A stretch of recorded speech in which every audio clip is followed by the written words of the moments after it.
ನಮಸ್ತೆ. ಶ್ರೀ ರಾಘವೇಂದ್ರ ಚಾನಲ್ಗೆ ನಿಮಗೆ ಸ್ವಾಗತ. ಇವತ್ತಿನ ದಿನ ನಾವು ನೀವು ಮತ್ತು ನಿಮ್ಮ ಪಾರ್ಟ್ನರ್ನ ಕರೆಂಟ್ ಎನರ್ಜಿ ಹೇಗಿದೆ ಅಂತ ನೋಡ್ತಾ ಹೋಗೋಣ. ನಿಮ್ಮ ಪ್ರೀತಿಯಲ್ಲಿ ಮತ್ತು ಒಬ್ಸ್ಟಿಕಲ್ಸ್ ಹೇಗಿದೆ, ಫೀಲಿಂಗ್ಸ್ ಹೇಗಿದೆ, ನಿಜವಾಗ್ಲೂ ಹಿಡನ್ ಟ್ರುತ್ ಏನಿದೆ ನಿಮ್ಮ ಮನಸ್ಸಿನಲ್ಲಿ ಅಥವಾ ಅವರ ಮನಸ್ಸಿನಲ್ಲಿ, ಮತ್ತು ನಿಮಗಾಗಿ ಗ್ರೀನ್ವಿಚ್ ಕಾರ್ಡಿಂದ ಒಂದು ಅಡ್ವೈಸ್, ಇಷ್ಟನ್ನು ನೋಡ್ತಾ ಹೋಗೋಣ. ಫಸ್ಟಿಗೆ ನಿಮ್ಮ ಮತ್ತು ನಿಮ್ಮ ಪಾರ್ಟ್ನರ ಕರೆಂಟ್ ಎನರ್ಜಿ ಈಗ ಯಾವ ರೀತಿ ನಿಮ್ಮ ಎನರ್ಜಿ ಇದೆ ಅಂತ ಚೆಕ್ ಮಾಡಿ ನೋಡೋಣ. ನೋಡಿ, ಇದೊಂದು ಜನರಲ್ ನೀಡಿ, ನಿಮಗೆ ಯಾವುದು ರೆಸನೇಟ್ ಆಗುತ್ತೋ ಅದನ್ನು ಮಾತ್ರ ತಗೊಳ್ಳಿ, ಉಳಿದದ್ದನ್ನು ಹಾಗೆ ಬಿಟ್ಬಿಡಿ. ಅದರ ಜೊತೆಗೆ ಏನು ಅಂತ ಹೇಳಿದ್ರೆ ಸ್ವಲ್ಪ ಚಾರ್ಮ್ಸನ್ನು ಕೂಡ ನೋಡೋಣ, ಓಕೆನಾ? ಎಸ್, ಫಸ್ಟ್ ಒನ್ ಆಗಿ ನಿಮ್ಮ ಮತ್ತು ನಿಮ್ಮ ಪಾರ್ಟ್ನರ ಎನರ್ಜಿ ಹೇಗಿದೆ ಅಂತ ನೋಡ್ತಾ ಹೋಗೋಣ.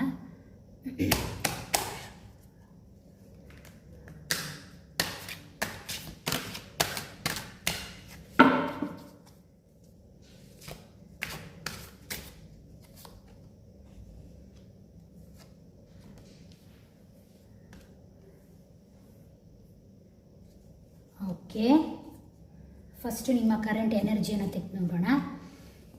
ಎಸ್, ಏನು ಬಂದಿದೆ? ಓಕೆ, ನಿಮ್ಮ ಎನರ್ಜಿಯನ್ನು ಚೆಕ್ ಮಾಡಿ ನೋಡಿದಾಗ ನಿಮ್ಮ ಎನರ್ಜಿಯಲ್ಲಿ ಏನಾಗಿದೆ ಅಂತ ಹೇಳಿದ್ರೆ, ನೀವು ಒಂದು ಸ್ವಲ್ಪ ಅವ್ರ ಜೊತೆ ಮಾತು ಬಿಟ್ಟಿದ್ದೀರಾ ಅನಿಸುತ್ತೆ, ಅಥವಾ ಯಾವುದೋ ರೀತಿಯ ಕ್ಲ್ಯಾಶ್ ಆಗಿದೆ ಅಂತ ಅನಿಸುತ್ತೆ, ಅಥವಾ ಲಾಂಗ್ ಡಿಸ್ಟೆನ್ಸ್ ಇದೆ ನಿಮ್ಮ ಮತ್ತು ಅವರ ನಡುವೆ ಅಂತ ಅನಿಸ್ತಾ ಇದೆ. ಮತ್ತು ಕೆಲವರ ಹತ್ರ ಇನ್ನೂ ಕೂಡ ಏನನ್ನು ಹೇಳ್ಕೊಂಡಿಲ್ಲ, ಬರೀ ಮನಸ್ಸಲ್ಲಿ ಮಾತ್ರ ಮಾತುಕತೆಗಳು ನಡೀತಾ ಇದೆ ಒಬ್ಬರಿಂದ ಒಬ್ಬರಿಗೆ ಅನ್ನುವಂತಹದ್ದನ್ನು ಸೂಚಿಸ್ತಾ ಇದೆ. ಇದು ನಿಮ್ಮ ಎನರ್ಜಿಯನ್ನು ತೋರಿಸ್ತಾ ಉಂಟು. ಹಾಗೆ ಅದರ ಜೊತೆಗೆ ಏನು ಅಂತ ಹೇಳಿದರೆ, ಈ ಪ್ರೀತಿಯಲ್ಲಿ ನೀವು ಒಂದು ಸ್ವಲ್ಪ ಲೋನ್ಲಿ ಫೀಲ್ ಮಾಡ್ತಿದ್ದೀರಾ ಅಂತ ಅನಿಸುತ್ತೆ ಹಾಗೂ ಅದರ ಜೊತೆಗೆ ಏನು ಅಂತ ಹೇಳಿದರೆ, ನಿಮಗೊಂದು ಸ್ವಲ್ಪ ಭಯ ಇದೆ ಅಂತಲೂ ತೋರಿಸ್ತಾ ಇದೆ. ಅದರ ಜೊತೆಗೆ ಇನ್ನೂ ಕೆಲವರಿಗೆ ಏನು ಅಂತ ಹೇಳಿದರೆ, ಈ ಪ್ರೀತಿಯಿಂದಾಗಿ ನೀವು ಕೆಲವರಿಗೆ ಮಾತ್ರ ಇದು ಸಂಬಂಧಪಟ್ಟಿದ್ದು, ಎಲ್ಲರಿಗೂ ಅನ್ವಯಿಸಲ್ಲ, ಮೋಸ ಹೋಗಿದ್ದೀರಾ ಅಂತ ಹೇಳಿ ಈ ಕಾರ್ಡ್ ಹೇಳ್ತಾ ಇದೆ. ಸಪ್ರೇಷನನ್ನು ತೋರಿಸುತ್ತೆ, ನೋ ಕಾಂಟ್ಯಾಕ್ಟ್ನ ತೋರಿಸುತ್ತೆ. ನಿಮ್ಮ ಸಿಚುವೇಶನ್ ಯಾವ ರೀತಿಯೋ ಅದನ್ನು ನೀವು ಮಾತ್ರ ತಗೊಳ್ಳಿ. ಓಕೆ, ಅವರ ಎನರ್ಜಿ ಹೇಗಿದೆ ಅಂತ ಕೇಳಿದಾಗ, ಎಸ್, ನಿಮ್ಮ ಬಗ್ಗೆ ಒಂದು ಫ್ಯಾಮಿಲಿ ಓರಿಯೆಂಟೆಡ್ ಆಗಿ ನೋಡ್ತಾರೆ, ಲಕ್ಕಿ ಪರ್ಸನ್ ಜೀವನಕ್ಕೆ ಅಂತ ಅಂದ್ಕೊಳ್ತಾ ಇದ್ದಾರೆ, ನಿಮ್ಮ ಬಗ್ಗೆ ಎಮೋಷನಲಿ ಸ್ಯಾಟಿಸ್ಫೈಡ್ ಆಗಿದ್ದಾರೆ. ಅದರ ಜೊತೆಗೆ ಏನು ಅಂತ ಹೇಳಿದ್ರೆ, ನಿಮ್ಮ ಜೊತೆ ಒಂದು ಉತ್ತಮವಾದಂತಹ ಒಂದು ಅಟ್ಯಾಚ್ಮೆಂಟ್ ಅವರಿಗಿದೆ, ನಿಮ್ಮ ಬಗ್ಗೆ ತುಂಬಾ ಕನಸುಗಳಿದೆ ಅಂತ ಹೇಳ್ತಾ ಇದೆ. ಮತ್ತು ಕೆಲವರಿಗೆ ನಿಮ್ಮನ್ನು ಮದುವೆ ಆಗಬೇಕು ಅನ್ನುವಂತಹ ಒಂದು ಥಾಟ್ಸ್ ಕೂಡ ಅವರ ಮನಸ್ಸಲ್ಲಿ ಇದೆ ಅಂತ ತೋರಿಸ್ತಾ ಇದೆ. ಇದು ಅವರ ಒಂದು ಕರೆಂಟ್ ಎನರ್ಜಿ, ನಿಮ್ಮ ಕರೆಂಟ್ ಎನರ್ಜಿ, ಓಕೆನಾ? ನೆಕ್ಸ್ಟ್, ಇದಕ್ಕೆ ಸಂಬಂಧಪಟ್ಟ ಹಾಗೆ ಕರೆಂಟ್ ಫೀಲಿಂಗ್ಸ್ ಏನಿದೆ ಅಂತ ನೋಡೋಣ.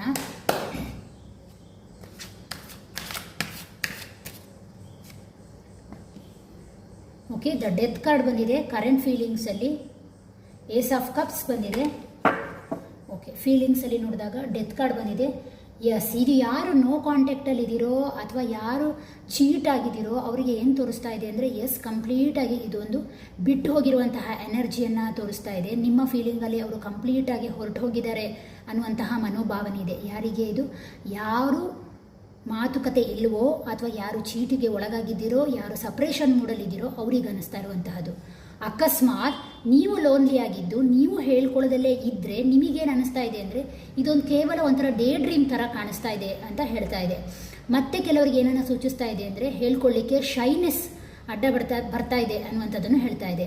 ಹಾಗೆ ಅದರ ಜೊತೆಗೆ ಏನು ಅಂತ ಹೇಳಿದ್ರೆ, ತುಂಬಾ ಸೀಕ್ರೆಟಿವ್ ಆಗಿ ಇಟ್ಟಿದ್ದೀರಾ ನಿಮ್ಮ ಫೀಲಿಂಗನ್ನು, ಅವರಿಗೆ ಗೊತ್ತಾಗದ ರೀತಿಯಲ್ಲಿ ಇಟ್ಟಿದ್ದೀರಾ, ಬರೀ ನೀವೇನು ಅಂದರೆ ಮನಸ್ಸಿನಿಂದ ಆಲೋಚನೆ ಮಾಡ್ತಾ ಇದ್ದೀರಾ ಅಂತಲೂ ಈ ಕಾರ್ಡ್ ಹೇಳ್ತಾ ಇದೆ. ಡೆತ್ ಕಾರ್ಡ್ ಅಂತ ಹೇಳುವಂಥದ್ದು ಯಾವಾಗಲೂ ಒಂದು ಎಂಡಿಂಗ್ ಕಾರ್ಡ್ ಆಗಬೇಕು ಅಂತಿಲ್ಲ, ಅದು ಒಂದು ಸಂದರ್ಭದ, ಒಂದು ವ್ಯಕ್ತಿಯ, ಒಂದು ವಸ್ತುವಿನ ಪುನರ್ ಉಗಮವನ್ನು ಇದು ಸೂಚಿಸುತ್ತೆ, ಓಕೆನಾ? ನೆಕ್ಸ್ಟ್, ಅವರ ಫೀಲಿಂಗ್ಸ್ ಹೇಗಿದೆ ಅಂತ ಕೇಳಿದಾಗ, ಎಸ್, ಅವರಿಗೊಂದು ಇದೊಂದು ಆಪರ್ಚುನಿಟಿ, ನೀವು ಉತ್ತಮವಾದಂತಹ ವ್ಯಕ್ತಿ, ಅವರನ್ನು ಅಂಡರ್ಸ್ಟ್ಯಾಂಡಿಂಗ್ ಮಾಡ್ಕೊಂಡಿದ್ದೀರಾ, ಹಾಗೆ ಅದರ ಜೊತೆಗೆ ಸ್ವೀಟ್ ಆಗಿರ್ತೀರಾ, ಎಮೋಷನಲಿ ನೀವು ಅವರನ್ನು ಪ್ರೀತಿಸೋದು ಜಾಸ್ತಿ ಅನ್ನುವಂಥದ್ದು ಅವರಿಗೆ ಗೊತ್ತು. ಮತ್ತು ಕೆಲವರಿಗೆ ಇದೇನನ್ನು ಹೇಳ್ತಾ ಇದ್ದಾರೆ ಅಂತ ಹೇಳಿದರೆ, ಅವರ ಫೀಲಿಂಗ್ಸ್ ಇದೊಂದು ನನ್ನ ಪಾಲಿಗೆ ನ್ಯೂ ರಿಲೇಷನ್ಶಿಪ್, ಓಕೆನಾ? ಹಾಗೆ ಅದರ ಜೊತೆಗೆ ಡೀಪಾಗಿ ನಿಮ್ಮನ್ನು ಹೋಲ್ಡ್ ಮಾಡುವಂತಹ ಒಂದು ಪ್ರೀತಿ ಅವರಲ್ಲಿ ಕಾಣಿಸ್ತಾ ಇದೆ ಅಂತ ಈ ಒಂದು ಕಾರ್ಡ್ ಹೇಳ್ತಾ ಇದೆ, ಓಕೆನಾ? ಇದು ಫೀಲಿಂಗ್ಸ್. ಇನ್ನು ನಿಮ್ಮ ಇಬ್ಬರ ನಡುವೆ ಯಾವ ರೀತಿಯ ಒಂದು ಆಬ್ಸ್ಟಿಕಲ್ಸ್ ಇದೆ ಅಂತ ನೋಡ್ತಾ ಹೋಗೋಣ. ಆಬ್ಸ್ಟಿಕಲ್ಸ್ ಯಾವ ರೀತಿ ಇದೆ ನಿಮ್ಮಿಬ್ಬರ ನಡುವಲ್ಲಿ? ಆಬ್ಸ್ಟಿಕಲ್ಸ್ ಯಾವ ರೀತಿ ಇದೆ? ಓಕೆ, ನಿಮ್ಮ ಆಬ್ಸ್ಟಿಕಲ್ಸ್ ಕೇಳಿದಾಗ,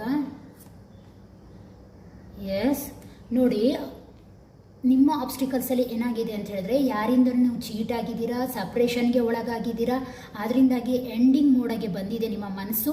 ನಿಮಗೆ ರಾತ್ರಿ ಬಹುಶಃ ಅಂತಹ ವ್ಯಕ್ತಿಗಳಿಗೆ ರಾತ್ರಿ ನಿದ್ದೆ ಬರ್ತಾ ಇಲ್ಲ, ಹಾಗೆ ಅದರ ಜೊತೆಗೆ ಸ್ವಲ್ಪ ಬ್ಯಾಡ್ ಥಾಟ್ಸ್ಗಳಿಗೆ ಒಳಗಾಗಿದ್ದೀರಾ ಅಂತ ಈ ಕಾರ್ಡ್ ಹೇಳ್ತಾ ಇದೆ.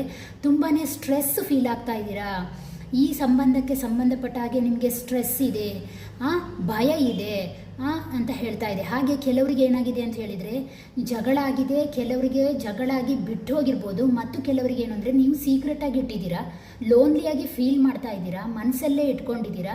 ಇದು ಏನಾಗಿದೆ ಅಂತ ಹೇಳಿದರೆ ಅವ್ರಿಗೆ ಗೊತ್ತಾಗಿದೆ ಅನ್ನುವಂತಹದ್ದನ್ನು ಕೂಡ ಈ ಕಾರ್ಡ್ ಹೇಳ್ತಾ ಇದೆ. ಈ ಎನರ್ಜಿಯಿಂದ ಈ ಕಾರ್ಡಿಗೆ ನೋಡಿದಾಗ ಆ ರೀತಿಯ ಒಂದು ಎನರ್ಜಿ ಬರ್ತಾ ಇದೆ. ಮತ್ತೆ ಕೆಲವರಿಗೆ ಏನಾಗಿದೆ ಅಂತ ಹೇಳಿದ್ರೆ ಇದು ಗಾಸಿಪ್ಪನ್ನು ಕೂಡ ತೋರಿಸ್ತಾ ಇದೆ. ಓಕೆನಾ? ಈಗ ಇದು ಏನು ಅಂತ ಹೇಳಿದ್ರೆ, ನಿಮ್ಮ ಆಬ್ಸ್ಟಿಕಲ್ಸ್ ಏನು ಅಂತ ಹೇಳಿದರೆ ನೀವು ಅದನ್ನು ಮುಚ್ಚಿಟ್ಟಷ್ಟು ಅದು ನಿಮ್ಮಿಂದ ದೂರ ಉಳಿಯುತ್ತೆ ಅನ್ನುವಂತಹದ್ದು ಕೂಡ ಹೇಳ್ತಾ ಇದೆ. ಇನ್ನು ಇವರ ಫೀಲಿಂಗ್ಸ್ ಮತ್ತು ಆಬ್ಸ್ಟಿಕಲ್ಸ್ ನೋಡಿದಾಗ ಇವರು ಸ್ವಲ್ಪ ಸ್ಟಬ್ಬಾರ್ನ್ ಪರ್ಸನ್ ಮತ್ತು ಪಾರ್ಷಿಯಲಿ ಪ್ರೀತಿಯನ್ನು ಇಟ್ಕೊಂಡಿರುವಂತಹ ವ್ಯಕ್ತಿ, ಸ್ವಲ್ಪ ಮೆಚ್ಯೂರ್ಡ್ ಪರ್ಸನ್, ಇಂಟೆಲಿಜೆಂಟ್. ಇವರಿಗೆ ಇವರ ಉದ್ಯೋಗದ ಬಗ್ಗೆ ಬಹಳ ಆಸಕ್ತಿ ಇದೆ, ಇವ್ರಿಗೆ ಮಾಡುವಂತಹ ಕೆಲಸದ ಬಗ್ಗೆ ತುಂಬಾ ಪ್ಯಾಷನೆಟ್ ಆಗಿರುವಂತಹ ವ್ಯಕ್ತಿ. ಇವರು ಏನು ಅಂತ ಹೇಳಿದರೆ ಒಂದು ಸಲ ಯಾರಿಗಾರು ಪ್ರೀತಿ ಕೊಟ್ಟರೆ ಲಾಯಲ್ ಆಗಿರ್ತಾರೆ. ಹಾಗೆ ಅದರ ಜೊತೆಗೆ ಏನು ಅಂತ ಹೇಳಿದ್ರೆ ಇವರ ಪರ್ಸ್ನಾಲಿಟಿ ತುಂಬಾ ಒಂದು ಹೋಲ್ಡ್ ಆಗಿರುವಂತಹ ಪರ್ಸ್ನಾಲಿಟಿ, ಅಷ್ಟು ಫ್ಲೆಕ್ಸಿಬಲ್ ಆಗಿ ಇವರು ಇಲ್ಲ ಅಂತ ಹೇಳ್ತಾ ಇದೆ. ಆದ್ದರಿಂದಾಗಿ ಈ ಪ್ರೀತಿಯಲ್ಲಿ ಅವರ ಆಬ್ಸ್ಟಿಕಲ್ಸ್ ಏನು ಅಂತ ಹೇಳಿದರೆ ವೆರಿ ಇಗೋಯಿಸ್ಟಿಕ್, ಹಾಗೆ ಡಾಮಿನೇಟಿಂಗ್ ಆಗಿರುವಂತಹದ್ದು, ಮತ್ತು ಅದರ ಜೊತೆಗೆ ಏನು ಅಂತ ಹೇಳಿದರೆ ಡೀಪ್ಲಿ ಯಾವುದೇ ವಿಚಾರಕ್ಕೂ ಕೈ ಹಾಕಬೇಕಾದ್ರೆ ಹಿಂದೆ ಮುಂದೆ ಆಲೋಚನೆ ಮಾಡಿ ಕೈ ಹಾಕುವಂತಹ ಸ್ವಭಾವದವರು. ಇದು ಅವರ ಒಂದು ಆಬ್ಸ್ಟಿಕಲ್ ಅಂತ ಹೇಳ್ತಾ ಇದೆ. ಓಕೆನಾ? ನೆಕ್ಸ್ಟ್,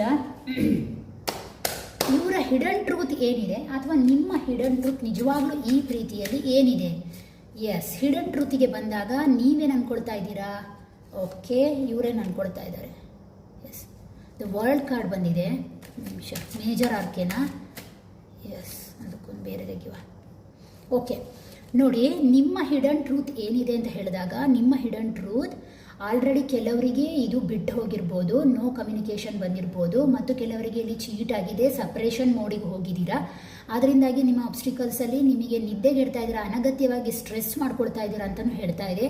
ಮತ್ತು ಕೆಲವರು ಸೀಕ್ರೆಟ್ ಆಗಿದ್ದೀರಾ, ಶೈನೆಸ್ ಸ್ವಭಾವದವರಾಗಿದ್ದೀರಾ, ನಿಮ್ಮೊಳಗೆ ಆ ವಿಚಾರವನ್ನು ಇಟ್ಕೊಂಡಿದ್ದೀರಾ, ಅದು ಕೂಡ ನಿಮಗೆ ಸ್ಟ್ರೆಸ್ ಫೀಲ್ ಆಗ್ತಾ ಇದೆ, ಅದು ನಿಮ್ಮ ಆಬ್ಸ್ಟಿಕಲಲ್ಲಿ ತೋರಿಸ್ತಾ ಇದೆ.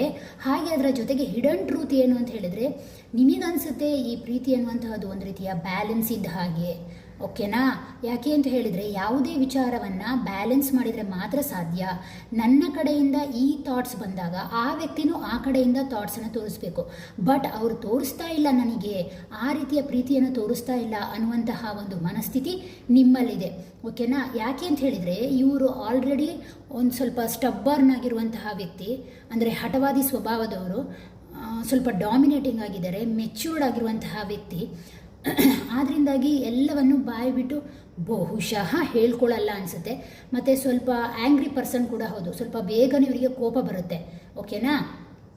ಇಂತಹ ವ್ಯಕ್ತಿ ಆಗಿರೋದ್ರಿಂದ ಇವರು ಈ ವಿಚಾರದಲ್ಲಿ ಇವರ ಡೈರೆಕ್ಷನ್ ಸ್ವಲ್ಪ ಚೇಂಜ್ ಇದೆ ಅಂತ ಹೇಳ್ತಾ ಇದೆ.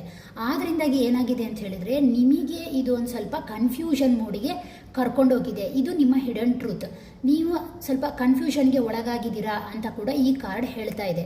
ಅದರ ಜೊತೆಗೆ ಏನು ಅಂತ ಹೇಳಿದರೆ ನಿಮಗೆ ಅವರು ಕೂಡ ಇದನ್ನು ಹೇಳಿ, ನಾನು ಕೂಡ ಹೇಳ್ತೀನಿ, ಆಗ ಈ ಪ್ರೀತಿಯಲ್ಲಿ ಸ್ವಲ್ಪ ಏನಾದರೂ ಗೊತ್ತಾಗುತ್ತೆ ಅನ್ನುವಂತಹದ್ದು ನಿಮ್ಮ ಮನಸ್ಸಿನ ಅನುಭವ, ನಿಮ್ಮ ಮನಸ್ಸಿನ ಒಂದು ಹಿಡನ್ ಟ್ರೂತ್. ಓಕೆ, ಅವರ ಮನಸ್ಸಿನ ಹಿಡನ್ ಟ್ರೂತ್ ಏನು ಅಂತ ಹೇಳಿದ್ರೆ, ಸಮಯ ಬರಲಿ, ಕಾಲ ಬರಲಿ, ಎಲ್ಲದಕ್ಕೂ ಅವಸರ ಮಾಡಿ ಏನು ಪ್ರಯೋಜನ ಇದೆ, ಯಾವಾಗ ಸಮಯ ಬರುತ್ತೋ ಅದಾಗ ಏನಾಗಬೇಕೋ ಅದು ಆಗುತ್ತೆ ಅನ್ನುವಂತಹ ಕಲ್ಪನೆ ಈ ವ್ಯಕ್ತಿಯಲ್ಲಿ ಇದೆ. ಯಾಕೆಂದರೆ ಇವರು ಸ್ವಲ್ಪ ಮೆಚ್ಯೂರ್ಡ್ ಆಗಿರುವಂತಹ ಪರ್ಸನ್ ಆಗಿರೋದ್ರಿಂದ ಇವರು ಆ ರೀತಿಯಾಗಿ ಆಲೋಚನೆ ಮಾಡ್ತಾ ಇದ್ದಾರೆ. ಓಕೆನಾ? ಇದಕ್ಕೆ ಸಂಬಂಧಪಟ್ಟಾಗೆ ಏಸ್ ಆಫ್ ಪೆಂಟಿಕಲ್ಸ್ ಬಂದಿದೆ.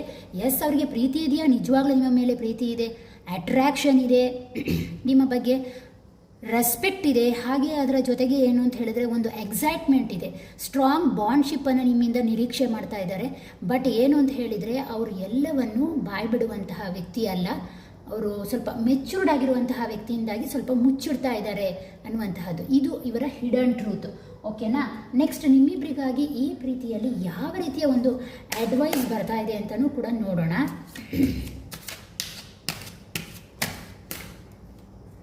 ಓಕೆ, ಅಡ್ವೈಸ್ ಕಾರ್ಡ್ ನಿಮಗಾಗಿ ಮತ್ತು ನಿಮ್ಮ ಪಾರ್ಟ್ನರಿಗಾಗಿ. ಎಸ್ ಎಸ್ ಎಸ್ ಅಡ್ವೈಸ್ಗೆ ಬಂದಾಗ ನಿಮಗೆ ಏನಿದು ಗೈಡ್ಲೈನ್ಸ್ ಕೊಡುತ್ತೆ ಅಂತ ಹೇಳಿದಾಗ ಫಸ್ಟ್ ಒನ್ ಆಗಿ ನೀವೇನು ಮಾಡಬೇಕು ಅಂತ ಹೇಳಿದ್ರೆ, ನೀವು ಕೂಡ ರೆಸ್ಪಾನ್ಸಿಬಲ್ ಈ ಪ್ರೀತಿಯಲ್ಲಿ ಆಗಿರ್ತೀರಾ, ನೀವು ಕೂಡ ಬಾಯಿ ಬಿಟ್ಟು ಇದನ್ನು ಹೇಳ್ಕೊಳ್ಳಿ, ಮುಚ್ಚಿಡಬೇಡಿ ಅಂತ ನಿಮಗೆ ಕಾರ್ಡ್ ಹೇಳ್ತಾ ಇದೆ. ನೀವು ಯಾವಾಗ ಓಪನ್ ಅಪ್ ಆಗ್ತೀರಾ ಆ ಸೈಡಿಂದ ಕೂಡ ನಿಮಗೆ ಈ ಪ್ರೀತಿಯ ಕನೆಕ್ಷನ್ ಸಿಕ್ಕುತ್ತೆ ಅನ್ನುವಂಥದ್ದನ್ನು ತೋರಿಸ್ತಾ ಇದೆ. ಅದರ ಜೊತೆಗೆ ಅವರ ಸೈಡಿಂದ ಯಾವ ರೀತಿಯ ಗೈಡ್ಲೈನ್ಸ್ ಅವ್ರಿಗೆ ಬೇಕಾಗಿದೆ ಅಂತ ಹೇಳಿದಾಗ, ಎಮೋಷನಲ್ ಆಗಿ ಸದಾ ನಿಮ್ಮ ಥಾಟ್ಸಿಂದ, ಥಿಂಕಿಂದ ಅಥವಾ ಬ್ರೈನಿಂದ ವರ್ಕ್ ಮಾಡುವಂತಹದ್ದಲ್ಲ, ಎಮೋಷನಲ್ ಆಗಿ, ಎಮೋಷನ್ ಅನ್ನುವಂಥದ್ದು ಹಾರ್ಟನ್ನ ಸ್ವಲ್ಪ ಯೂಸ್ ಮಾಡ್ಕೊಳ್ಳಿ ಅಂತ ಈ ಕಾರ್ಡ್ ಹೇಳ್ತಾ ಇದೆ. ಅವರು ಸ್ವಲ್ಪ ಹಾರ್ಟನ್ನು ಯೂಸ್ ಮಾಡೋದು ಕಮ್ಮಿ, ಅಂದರೆ ಹೃದಯದಿಂದ ಭಾವನೆಗಳಿಂದ ನೋಡುವಂತಹ ವ್ಯಕ್ತಿ ಅಲ್ಲ ಅಂತ ಅನಿಸುತ್ತೆ. ಆದ್ದರಿಂದಾಗಿ ಎಮೋಷನಲ್ ಆಗಿ ಆಲೋಚನೆ ಮಾಡಿ ಈ ಪ್ರೀತಿಯ ಬಗ್ಗೆ ಅಂತ ಹೇಳ್ತಾ ಇದೆ. ನೋಡಿ, ಅದಕ್ಕೆ ಸರಿಯಾಗಿ ಬಂದಿದೆ ಟೂ ಆಫ್ ಸೋರ್ಡ್ಸ್. ಯಾಕೆ ಅಂತ ಹೇಳಿದರೆ, ಟೂ ಆಫ್ ಸೋರ್ಡ್ಸ್ ಅನ್ನುವಂಥದ್ದು ಒಂದು ಕನ್ಫ್ಯೂಷನ್ ಮೋಡನ್ನು ತೋರಿಸುತ್ತೆ. ಓಕೆನಾ, ಎರಡು ದಾರಿಗಳನ್ನು ತೋರಿಸುತ್ತೆ. ಅದೇ ರೀತಿಯಲ್ಲಿ ಆ ವ್ಯಕ್ತಿಯಲ್ಲಿ ಬುದ್ಧಿವಂತಿಕೆ ಪ್ಲಸ್ ಭಾವನೆ ಎರಡೂ ಕೂಡ ಇಲ್ಲಿ ಬ್ಯಾಲೆನ್ಸ್ ಆಗಬೇಕು ಅನ್ನುವಂತಹ ಅರ್ಥದಲ್ಲಿ ಈ ಕಾರ್ಡ್ ಬಂದಿದೆ. ಓಕೆನಾ, ಇದು ಆ್ಯಕ್ಚುಲಿ ಏನು ಅಂತ ಹೇಳಿದ್ರೆ ನಿಮಗಿರುವಂತಹ ಟ್ಯಾರೋ ಕಾರ್ಡ್ನ ಅಡ್ವೈಸ್. ಓಕೆ, ನೆಕ್ಸ್ಟ್ ಇದಕ್ಕೆ ಸಂಬಂಧಪಟ್ಟ ಹಾಗೆ ಗ್ರೀನ್ ವಿಚ್ ಕಾರ್ಡ್ ಏನನ್ನ ಹೇಳುತ್ತೆ? ಗ್ರೀನ್ ವಿಚ್ ಕಾರ್ಡ್ ಏನಾದರೂ ನಿಮ್ಮ ಪ್ರೀತಿಯ ಬಗ್ಗೆ ಏನಾದರೂ ಹೇಳುತ್ತಾ, ನಿಮ್ಮ ಅವರ ಎನರ್ಜಿ ಬಗ್ಗೆ ಅಂತ ಕೇಳಿದಾಗ ಅದೇನು ಅಡ್ವೈಸನ್ನು ಕೊಡುತ್ತೆ? ಒಂದು ನಿಮಗೆ, ಇನ್ನೊಂದು ನಿಮ್ಮ ಪಾರ್ಟ್ನರಿಗೆ. ಓಕೆ, ಎಸ್, ನಿಮಗಾಗಿ ಬಂದಾಗ gratitude releasing burden. Yes, very nice card. ನೋಡಿ, ನಾನು ಹೇಳಿದಾಗೆ ಸ್ವಲ್ಪ ರೆಸ್ಪಾನ್ಸಿಬಿಲಿಟಿ ಇಲ್ಲಿ ಕಾಣಿಸ್ತಾ ಇದೆ. ನೋಡಿ, ಆಲ್ರೆಡಿ ಬಂದಿದೆ. ನೀವು ಚೀಟ್ ಆಗಿರುವಂಥದ್ದು, ಕೆಲವರು ಸಪ್ರೇಷನನ್ನು ತೋರಿಸ್ತಾ ಇದೆ, ಕೆಲವರು ಶೈನೆಸ್, ಸೀಕ್ರೆಟಿವ್ನೆಸ್ನ ತೋರಿಸ್ತಾ ಇದೆ, ಎಂಡಿಂಗ್ ಥರ ಆಗ್ತಾ ಇದೆಯೇನೋ ಅಂತ ಮನೋಭಾವನೆ ಇದೆ ಅಂತ ಆಗಲೇ ನಾನು ಹೇಳಿದಾಗೆ ಇದು ಕೂಡ ಹೇಳ್ತಾ ಇದೆ. ನೋಡಿ, ಯೂನಿವರ್ಸಿಗೆ ಗ್ರ್ಯಾಟಿಟ್ಯೂಡ್ನ ತೋರಿಸಿ, ಹಾಗೆ ನಿಮ್ಮ ಮನಸ್ಸಿನಲ್ಲಿರುವ ಸ್ಟ್ರೆಸ್ಸನ್ನು ಬಿಡಿ, ಅದನ್ನು ರಿಲೀಸ್ ಮಾಡಿ, ಆ ಬರ್ಡನನ್ನು ರಿಲೀಸ್ ಮಾಡಿ, ಖಂಡಿತವಾಗ್ಲೂ ನಿಮ್ಮ ಪ್ರೀತಿ ನಿಮ್ಮ ಮ್ಯಾನಿಫೆಸ್ಟೇ ಆಗಿರುತ್ತೆ ಅಂತ ಹೇಳ್ತಾ ಇದೆ.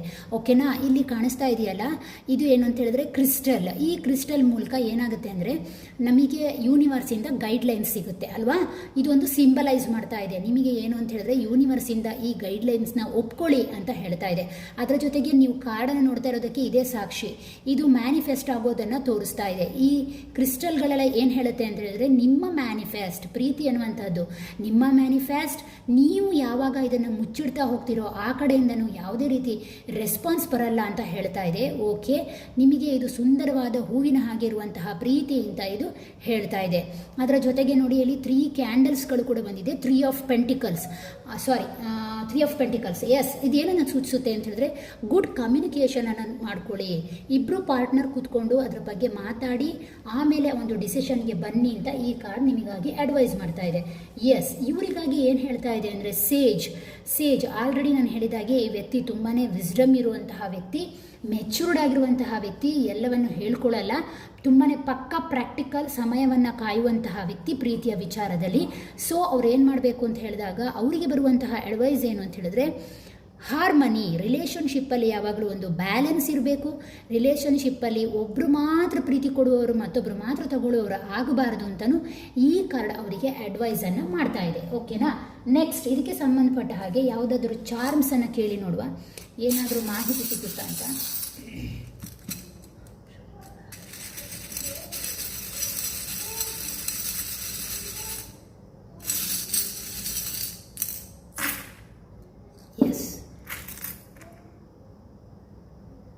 ಓಕೆ, ಕಪ್ಪೆ ಚಿಪ್ಪು ಏನನ್ನು ತೋರಿಸುತ್ತೆ ಅಂತ ಹೇಳಿದ್ರೆ, ನಿಮ್ಮ ಜೀವನದ ಲಕ್ಕನ್ನು ಸೂಚನೆ ಮಾಡುತ್ತೆ. ಈ ರೀಡಿಂಗ್ ಮೂಲಕ ಏನು ಅಂತ ಹೇಳಿದ್ರೆ, ನಿಮ್ಮ ಜೀವನದಲ್ಲಿ ಲಕ್ ಬರುತ್ತೆ. ದಯವಿಟ್ಟು ಸುಮ್ಮನೆ ಚಿಂತೆ ಮಾಡಲಿಕ್ಕೆ ಹೋಗಬೇಡಿ. ಯಾರು ಸಪ್ರೇಷನಲ್ಲಿದ್ದೀರೋ ಅಥವಾ ಯಾರು ಚೀಟಿಗೊಳಗಾಗಿದ್ದೀರೋ ಅವ್ರಿಗೂ ಡೆತ್ ಕಾರ್ಡ್ ಕೂಡ ಬಂದಿದೆ. ಒಂದು ರೀತಿಯ ಎಂಡಿಂಗ್, ನಿಮಗೆ ನಿಮ್ಮ ಜೀವನದ ಲಕ್ ಕೂಡ ಖಂಡಿತವಾಗಿಯೂ ಇದೆ ಅಂತ ಹೇಳ್ತಾ ಇದೆ. ಎಸ್, ಕಾರ್ಡಿಗೆ ಸಂಬಂಧಪಟ್ಟಾಗೆ ನಾನು ಆಗಲೇ ಹೇಳಿದ್ದೀನಿ, ಇದೊಂದು ಸ್ಟಕ್ ಎನರ್ಜಿಯನ್ನು ತೋರಿಸುತ್ತೆ, ಚೀಟಿಂಗ್ ಆಗಿರೋದ್ರಿಂದ, ಅದರಿಂದಾಗಿ ಲಂಗರನ್ನು ತೋರಿಸ್ತಾ ಇದೆ. ಎಸ್, ಸತ್ಯವಾಯ್ತಲ್ಲ. ನೆಕ್ಸ್ಟ್ ನೋಡಿ, ಇದು ಹಿಮಾಲಯದಲ್ಲಿ ಬೀಳುವಂತಹ ಒಂದು, ಅದಕ್ಕೇನಂತಾರೆ, ಎಲೆ ಥರ, ಹೂವಿನ ಥರ. ಇದು ಏನು ಅಂತ ಹೇಳಿದ್ರೆ ಎಲ್ಲರಿಗೂ ಸಿಕ್ಕಲ್ಲ, ಓಕೆನಾ. ತುಂಬ ಅದೃಷ್ಟವಂತರಿಗೆ ಸಿಗುವಂತಹದ್ದು. ಇದೊಂದು ಲಕ್ಕಿ ಚಾರ್ಮ್ಸ್ ಅಂತ ಕರೀತಾರೆ. ಬಹುಶಃ ನಿಮ್ಮ ಜೀವನದಲ್ಲಿ ಯಾವುದೋ ಒಂದು ಲಕ್ಕಿ ಮೂಮೆಂಟ್ ಸದ್ಯದಲ್ಲೇ ಬರ್ತಾ ಇದೆ ಅನ್ನುವಂಥದ್ರ ಸೂಚನೆ ಇದು, ಓಕೆನಾ. ನೆಕ್ಸ್ಟ್ ಏನು ಬರ್ತಾ ಇದೆ ನೋಡೋಣ. Yes, cat. ಆಗಲೇ ಹೇಳಿದ್ನಲ್ಲ, ತುಂಬಾ ನೀವು ಸೀಕ್ರೆಟ್ ಆಗಿಟ್ಟಿದ್ದೀರಾ ನಿಮ್ಮ ಪ್ರೀತಿಯನ್ನು. ಯಾರ ಮುಂದೆನೂ ಹೇಳ್ಕೊಳ್ತಾ ಇಲ್ಲ, ಆ ವ್ಯಕ್ತಿ ಹತ್ರನೂ ಹೇಳ್ಕೊಳ್ತಾ ಇಲ್ಲ ಅನ್ನುವಂಥದ್ದಕ್ಕೆ ಈ ಒಂದು ಚಾರ್ಮ್ಸೇ ಸಾಕ್ಷಿ. ಸೀಕ್ರೆಟಿವ್ ಆಗಿದ್ದೀರಾ ಅಂತ ತೋರಿಸ್ತಾ ಇದೆ. ಎಸ್, ಇನ್ನು ಕೆಲವರು ಏನು ಅಂತ ಹೇಳಿದರೆ ನಿಮ್ಮ ಪಾರ್ಟ್ನರ್ನ ಜೊತೆಗೆ ಸ್ವಲ್ಪ ಹೊರಗಡೆ ಔಟಿಂಗ್ ಹೋಗುವಂತಹ ಮನಸ್ಥಿತಿ ಕೂಡ ನಿಮ್ಮಲ್ಲಿ ಇದೆ ಅಂತ ಹೇಳ್ತಾ ಇದೆ. ಯಾಕೆಂದರೆ ಇಲ್ಲಿ ಸ್ವಲ್ಪ ಏನು ಅಂತ ಹೇಳಿದ್ರೆ ಫ್ರೆಂಡ್ ಥರ ನಿಮಗೆ ಕಾಣಿಸ್ತಾ ಇಲ್ಲ, ಬಟ್ ಅವರು ನಿಮ್ಮ ಕೊಲೀಗ್ಸ್ ಇರಬಹುದು. ಯಾಕೆಂದರೆ ನೋಡಿ, ಇಲ್ಲಿ ಇಬ್ಬರು ವ್ಯಕ್ತಿ ಇರೋದ್ರಿಂದ ಬಹುಶಃ ಕೊಲೀಗ್ಸ್ ಕೂಡ ಆಗಿರಬಹುದು, ನಿಮಗೆ ಗೊತ್ತಿರುವಂತಹ ನೋನ್ ಪರ್ಸನ್ ಅಂತ ಹೇಳ್ತಾ ಇದೆ. ಆದ್ದರಿಂದಾಗಿ ಔಟಿಂಗ್ಗೆ ಹೋಗುವಂತಹ ಸಾಧ್ಯತೆ ಇದೆ ಅಂತ ಇದು ತೋರಿಸ್ತಾ ಇದೆ. ಪಾರ್ಟಿ ಮೂಡನ್ನು ತೋರಿಸ್ತಾ ಇದೆ. ಎಸ್, ಕೆಲವರಿಗೆ ರಿಲೇಷನ್ಶಿಪ್ ಕಟ್ಟಾಗಿರೋದಕ್ಕೆ ಇದೇ ಒಂದು ದೊಡ್ಡ ಸೂಚನೆ. ನಿಮ್ಮ ರಿಲೇಷನ್ಶಿಪ್ಪಲ್ಲಿ ಕೆಲವರಿಗೆ ಇದು ಕಟ್ಟಾಗಿದೆ, ಎಂಡಿಂಗನ್ನು ತೋರಿಸ್ತಾ ಇದೆ. ನ್ಯೂ ಫಾರ್ಚೂನ್ ಕೂಡ ಬರುತ್ತೆ. ನ್ಯೂ ಫಾರ್ಚೂನ್ ನೋಡಿ, ಎಂಡಿಂಗ್ ಆದಮೇಲೆ ನಿಮಗೆ ನ್ಯೂ ಫಾರ್ಚೂನ್ ಬರುತ್ತೆ, ನಿಮ್ಮ ಜೀವನದಲ್ಲಿ ಬದಲಾವಣೆಗಳು ಬರುತ್ತೆ ಅಂತ ಹೇಳ್ತಾ ಇದೆ. ಹೌದು, ಕೆಲವರಿಗೆ ಏನಾಗಿದೆ ಅಂದರೆ ಈಗ ಎಲೆ ಎಲ್ಲ ಕಾಲದಲ್ಲೂ ಉದುರಲ್ಲ, ಚಳಿಗಾಲದಲ್ಲಿ ಉದುರುತ್ತೆ, ಪುನಃ ಹೊಸ ಚಿಗುರು ವಸಂತ ಮಾಸದಲ್ಲಿ ಬರುತ್ತೆ. ಹಾಗೆ ಜೀವನದ ಒಂದು ಪ್ರೀತಿಯ ಎಂಡಿಂಗ್ ಆಗಿರಬಹುದು, ಹೊಸ ಪ್ರೀತಿ ನಿಮಗೆ ಈ ರೀತಿ ಚಿಗುರುತ್ತೆ ಅಂತಲೂ ಹೇಳ್ತಾ ಇದೆ. ಎಸ್ ಎಸ್, ಇನ್ನು ಕೆಲವರಿಗೆ ಪ್ರೀತಿ ನಿಜನಾ? ಎಸ್, ಅವ್ರು ಪ್ರೀತಿಸ್ತಾ ಇದ್ದಾರಾ? ಎಸ್, ಇಲ್ಲಿ ಕಾಣಿಸ್ತಾ ಇದೆಯಲ್ಲ, love birds. Yes, next. Yes ನೋಡಿ, ಹೂವು ಏನನ್ನು ಸೂಚಿಸುತ್ತೆ ಅಂತ ಹೇಳಿದ್ರೆ ಒಂದು ಫಾರ್ಚೂನ್, ಒಂದು ಲಕ್ಕನ್ನು ಸೂಚಿಸುತ್ತೆ. ಹಾಗೆ ಅದರ ಜೊತೆಗೆ ಆಗಲೇ ಹೇಳಿದಾಗೆ ಕಮ್ಯುನಿಕೇಷನ್ ಬಹಳ ಮುಖ್ಯ ನಿಮ್ಮ ಪ್ರೀತಿಯಲ್ಲಿ. ಒಬ್ರಿಗೊಬ್ರು ಮೀಟ್ ಮಾಡಿ ಕಮ್ಯುನಿಕೇಷನ್ ಮಾಡ್ಕೊಳ್ಳಿ. ನೀವು ಔಟಿಂಗ್ ಹೋದಾಗ ಅದರಿಂದ ಕೂಡ ಲಾಭ ಬರುತ್ತೆ, ಮುಚ್ಚಿಡಬೇಡಿ ಅಂತ ಈ ಕಾರ್ಡ್ ನಿಮಗೆ ಹೇಳ್ತಾ ಇದೆ. ದೇವರ ಅನುಗ್ರಹ, ಪ್ರೊಟೆಕ್ಷನ್ ನಿಮ್ಮ ಪ್ರೀತಿಯಲ್ಲಿ ಇದೆ. ಮೈಂಡಿಂದ ತುಂಬಾ ಆಲೋಚನೆ ಮಾಡುವಂತಹ ವ್ಯಕ್ತಿ, ಹಾರ್ಟಿಂದ ಆಲೋಚನೆಗಳು ತುಂಬ ಕಮ್ಮಿ ಅಂತ ಇದು ಕೂಡ ಸಾಕ್ಷಿಯಾಗಿ ಸಿಗ್ತಾ ಇದೆ. ಹಾಗೆ ಅದರ ಜೊತೆಗೆ ಇದು ಕೂಡ ಅಷ್ಟೇ, ಬ್ಯಾಲೆನ್ಸ್ ಬಹಳ ಮುಖ್ಯ. ಜೀವನದಲ್ಲಿ ಯಾವಾಗಲೂ ಬ್ಯಾಲೆನ್ಸ್ ಬೇಕು, ಅದು ಪ್ರೀತಿಯಾಗಲಿ ವ್ಯವಹಾರವಾಗಲಿ. ನೀವು ಯಾವಾಗ ಬ್ಯಾಲೆನ್ಸ್ ಮಾಡ್ತೀರೋ ಅದೆಲ್ಲವೂ ಕೂಡ ನಿಮಗೆ ಲಕ್ಕಾಗಿ ಸಿಕ್ಕುತ್ತೆ ಅಂತ ಹೇಳ್ತಾ ಇದೆ, ಓಕೆನಾ. ನೆಕ್ಸ್ಟ್, ಇದಕ್ಕೆ ಸಂಬಂಧಪಟ್ಟ ಹಾಗೆ ನಿಮ್ಮ ಅವರ ಥಾಟ್ಸ್ ಏನಿರಬಹುದು. ಫಸ್ಟ್ ಒನ್ ಆಗಿ ನಿಮ್ಮ ಥಾಟ್ಸ್ ಏನಿದೆ, ಈ ವಿಚಾರದಲ್ಲಿ ನೀವೇನು ಫೀಲಿಂಗ್ಸ್ ಪಡ್ತಾ ಇದ್ದೀರಾ ಹಾರ್ಟಿಂದ ಅಂತ ನೋಡೋಣ. Yes, I want to be more than friends. Yes, ನೀವು ಹೇಳ್ತಾ ಇದ್ದೀರಾ ಅವ್ರನ್ನ ಫ್ರೆಂಡ್ಸ್ಗಿಂತ ಜಾಸ್ತಿಯಾಗಿ ಹಚ್ಕೊಂಡಿದ್ದೀರಾ, ನಿಮಗೆ ಅದು ಗೊತ್ತಾಗಿಲ್ಲ ಅಂತ ಹೇಳಿ ಅನಿಸುತ್ತೆ ಬಹುಶಃ, ಓಕೆನಾ. Next, I am starting to understand our connection. ಈಗ ನಿಮಗೆ ಅನಿಸ್ತಾ ಇದೆ ಈ ಪ್ರೀತಿ ನಿಜ, ನನಗೀಗ ಅರ್ಥ ಆಗ್ತಾ ಇದೆ, ಇದು ಸ್ನೇಹ ಅಲ್ಲ, ಸ್ನೇಹಕ್ಕೂ ಮೀರಿದಂಥ ಒಂದು ಪ್ರೀತಿ, ಒಂದು ಕನೆಕ್ಷನ್ ಅಂತ ಅರ್ಥ ಮಾಡ್ಕೊಳ್ತಾ ಇದ್ದೀರಾ. Just being near you is intoxicating. ನಿಮಗೆ ಅನಿಸ್ತಾ ಇದೆ ಈ ವ್ಯಕ್ತಿ ಒಂದು ಸ್ವಲ್ಪ ವಿಷಪೂರಿತವಾದಂತಹ ವ್ಯಕ್ತಿ ಅಲ್ಲ, ಅಂದರೆ ಮೋಸ ಮಾಡುವಂತಹ ವ್ಯಕ್ತಿ ಅಲ್ಲ, ಚೀಟ್ ಮಾಡುವಂತಹ ವ್ಯಕ್ತಿ ಅಲ್ಲ ಅಂತ ನೀವು ಅಂದ್ಕೊಳ್ತಾ ಇದ್ದೀರಾ ಅವರ ಬಗ್ಗೆ, ಓಕೆನಾ. ಇನ್ನು ಕೆಲವರಿಗೆ I am not available. Yes ನೋಡಿ, ಇನ್ನೊಂದು ರೀಡಿಂಗ್. ಇದರಲ್ಲಿ ಇನ್ನೊಬ್ರು ಏನು ಅಂತ ಹೇಳಿದ್ರೆ ಚೀಟಿಗೆ ಒಳಗಾಗಿದ್ದೀರಾ, ಸಪ್ರೇಷನ್ ಮೋಡಲ್ಲಿದ್ದೀರಾ, ನೋ ಕಾಂಟ್ಯಾಕ್ಟಲ್ಲಿದ್ದೀರಾ ಅನ್ನೋದಕ್ಕೆ ಇದು ಸಾಕ್ಷಿ. ಐ ಆಮ್ ನಾಟ್ ಅವೈಲೇಬಲ್, ಈಗ ನಾನು ಸದ್ಯಕ್ಕೆ ನಿನ್ನ ಮೂಡ್ನಲ್ಲಿ ಇಲ್ಲ ಅಂತ ಅವರು ಖಂಡಿತವಾಗಿಯೂ ಹೇಳ್ತಾ ಇದ್ದಾರೆ ಕೆಲವರಿಗೆ, ಓಕೆನಾ. ನೆಕ್ಸ್ಟ್ ಇನ್ನೇನು ಬರುತ್ತೆ, I will wait for you sign from you. Yes, ನಾನು ಹೇಳಿದಾಗೆ ನೀವು ಓಪನ್ ಅಪ್ ಆಗ್ತಾ ಇಲ್ಲ, ನೀವು ಶೈನೆಸ್ಸಲ್ಲಿದ್ದೀರಾ, ಕೆಲವರು ಸೀಕ್ರೆಟ್ ಆಗಿದ್ದೀರಾ, ನಿಮ್ಮ ಪ್ರೀತಿಯನ್ನು ಹೈಡ್ ಮಾಡ್ತಾ ಇದ್ದೀರಾ. ಆದ್ದರಿಂದಾಗಿ ಅವರು ಕೂಡ ನಿಮ್ಮ ಸೈನಿಗೆ ಕಾಯ್ತಾ ಇದ್ದಾರೆ, ನೀವು ಕೂಡ ಅವರ ಸೈನಿಗಾಗಿ ಕಾಯ್ತಾ ಇದ್ದೀರಾ ಅಂತ ಹೇಳ್ತಾ ಇದ್ದಾರೆ, ಓಕೆ. ಅವರ ಕಡೆಯಿಂದ ನೋಡಿದಾಗ yes, I want you, it is time for me to heal now. Okay, ಕೆಲವರಿಗೆ ಬಿಟ್ಟೋಗಿರೋದ್ರಿಂದ ಅದೇನಾಗಿದೆ ಅಂದರೆ ಸ್ವಲ್ಪ ಹಾರ್ಟಲ್ಲಿ ಊನ್ ಥರ ಆಗಿದೆ ಮನಸ್ಸಿನೊಳಗೆ, ಅದಕ್ಕೆ ನೀವು ನಿದ್ದೆಗೆಡ್ತಾ ಇದ್ದೀರಾ ಅಂತ ಅನಿಸುತ್ತೆ. ಕೆಲವರು ಇಲ್ಲಿ ನಿದ್ದೆಗೆಡ್ತಾ ಇದ್ದೀರಾ, ಸ್ಟ್ರೆಸ್ಸಿಗೆ ಒಳಗಾಗ್ತಾ ಇದ್ದೀರಾ, ಹೀಲ್ ಆಗ್ತಾ ಇದ್ದೀರಾ ಅಂತ ಕೂಡ ಹೇಳ್ತಾ ಇದೆ, ಓಕೆನಾ. ನೆಕ್ಸ್ಟ್ ಏನು, I am becoming A better person. Chances ಇದೆ ಕೆಲವರಿಗೆ ಅದೇ ವ್ಯಕ್ತಿ ವಾಪಸ್ ಬರುವಂತಹ ಚಾನ್ಸಸ್ ಕೂಡ ಇದೆ. ಯಾಕೆ ಅಂತ ಹೇಳಿದ್ರೆ it is time to for heal now. Heal ಆದರೆ ಆ ವ್ಯಕ್ತಿ ಬರುವಂತಹ ಚಾನ್ಸಸ್ ಕೂಡ ಕೆಲವರಿಗೆ ಇದೆ. ಚೀಟ್ ಮಾಡಿರುವಂತಹ ಪರ್ಸನಿಗೂ ಕೂಡ ಸಾಧ್ಯತೆ ಇದೆ. I bury myself in work to forget you. Yes, ಕೆಲವರಿಗೆ ಇವರನ್ನು ಮರಿಲಿಕ್ಕೆ ಆಗ್ತಾ ಇದೆ, ಕೆಲಸದ ನಡುವೆ ಇದ್ರೂ ಕೂಡ ಆ ಒಂದು ಫೀಲಿಂಗ್ಸ್ ಇವರ ಮನಸ್ಸಿನಿಂದ ಹೋಗ್ತಾ ಇಲ್ಲ ಅಂತ ಇವರು ಹೇಳ್ಕೊಳ್ತಾ ಇದ್ದಾರೆ. ನೋಡೋಣ, ಇನ್ನೊಂದು ಕಾರ್ಡನ್ನು ತೆಗಿಯೋಣ. You speak to me through music. Yes, ಯಾವುದೋ ಹಾಡುಗಳು, ಅದು ಯಾವ ರೀತಿಯ ಹಾಡುಗಳು ಬೇಕಾರಾಗಿರಬಹುದು, ಹಳೆಯ ಹಾಡು, ಹೊಸ ಈಗಿನ ಕಾಲದ ಹಾಡುಗಳು, ಯಾವುದೇ ಆಗಲಿ ಆ ಹಾಡುಗಳನ್ನು ಕೇಳಿದಾಗ ನೀವು ಅವರ ಮನಸ್ಸಿಗೆ ಮತ್ತೆ ಮತ್ತೆ ನೆನಪಾಗ್ತಾ ಇದ್ದೀರಾ. ಆ ಹಾಡು ನಮಗೇ ಸಂಬಂಧಪಟ್ಟಿದೆಯೇನೋ, ನಾನೇ ನೀನೇನೋ ಅನ್ನೋ ರೀತಿಯಲ್ಲಿ ಅವರು ಫೀಲ್ ಮಾಡ್ತಾ ಇದ್ದಾರೆ ಅಂತಲೂ ಈ ಕಾರ್ಡ್ ಹೇಳ್ತಾ ಇದೆ. ಒಟ್ಟಾರೆಯಾಗಿ ನೋಡಿದಾಗ ಇದೇನು ಅನಿಸುತ್ತೆ ಅಂತ ಹೇಳಿದ್ರೆ, ಕರೆಂಟ್ ಫೀಲಿಂಗನ್ನು ನೋಡಿದಾಗ, ಕರೆಂಟ್ ಫೀಲಿಂಗಲ್ಲಿ ನಿಮ್ಮ ಅವರ ಎನರ್ಜಿ ನೋಡಿದಾಗ ಕೆಲವರಿಗೆ ಇದು ಸಪ್ರೇಷನ್, ನೋ ಕಾಂಟ್ಯಾಕ್ಟ್ ಮೋಡ್, ಮತ್ತೆ ಕೆಲವರಿಗೆ ಏನು ಅಂತ ಹೇಳಿದರೆ ಒಂದು ಉತ್ತಮವಾದಂತಹ ಪ್ರೀತಿ, ಹಾಗೆ ಮುಚ್ಚಿಟ್ಟಿದ್ದೀರಾ, ಕೆಲವರು ಹೇಳ್ಕೊಳ್ಳುವಂತಹ ಸಾಧ್ಯತೆ ಇದೆ, ಮತ್ತು ಕೆಲವರಿಗೆ ಕಮಿಟ್ಮೆಂಟ್ ಸಿಕ್ಕುವಂತಹ ಸಾಧ್ಯತೆ ಇದೆ. ಟೋಟಲ್ ಆಗಿ ಇದೆಲ್ಲವೂ ಕೂಡ ಅವರವರ ಸಿಚುವೇಶನ್ ಹೇಗಿರುತ್ತೋ ಅದರ ಮೇಲೆ ಡಿಪೆಂಡ್ ಆಗಿರುತ್ತೆ. ಓಕೆನಾ? ಇದಾಗಿತ್ತು ಇವತ್ತಿನ ಕರೆಂಟ್ ಫೀಲಿಂಗ್ ರೀಡಿಂಗ್. ಓಕೆನಾ? Thank you.